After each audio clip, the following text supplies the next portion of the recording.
Here we have verse 33 of the 5th chapter of the Gospel of John. Jesus is speaking to the religious leaders, defending his claims, which are extravagant claims to say the least, indicating that he not only bears witness to himself, but there is another who testifies to Jesus' claims.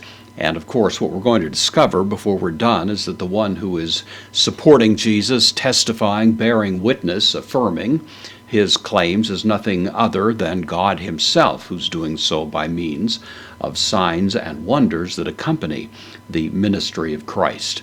He makes reference to this other one who bears witness. Some have thought that it might be a reference to John the Baptist, to whom Jesus actually refers in this verse. But as the context and conversation continue, it becomes quite clear that Jesus is not referring to John the Baptist as the other witness, but actually to God the Father. But the reference to John the Baptist is important enough and comes in here in verse 33.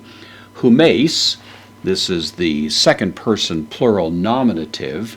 You is the way to be translated. So you, apostolketa. This is from apostello, which means I send, usually send with some kind of responsibility or commission of some sort. This happens to be the second person plural perfect active indicative. So it would be translated, you have sent, you had done this, you had sent a commission. Pros, to Ionain. You sent a commission to John. You sent delegates out there to determine what he said about himself. And Jesus allows that John, in this statement, kai memartu reken, from martyreo, bear witness. This is the third person singular, perfect active indicative. So they sent to John, and he bore witness. He bore witness, te, definite article, dative, feminine, singular, te aletheia, to the truth. Aletheia, the word for truth.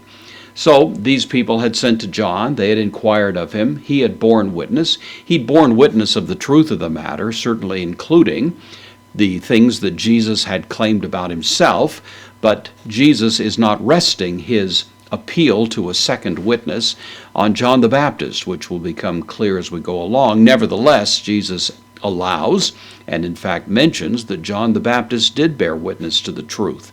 The truth, of course, of John's message was not only truth about the coming Messiah, though that was central to it, but the entire truth of the moral condition of the people of Israel, the moment in which they found themselves in history. All of this was witnessed to by John the Baptist, but at the core of the matter, the things that John said about Christ are going to be attested to by another even greater witness than John, and that becomes the topic of the ensuing conversation.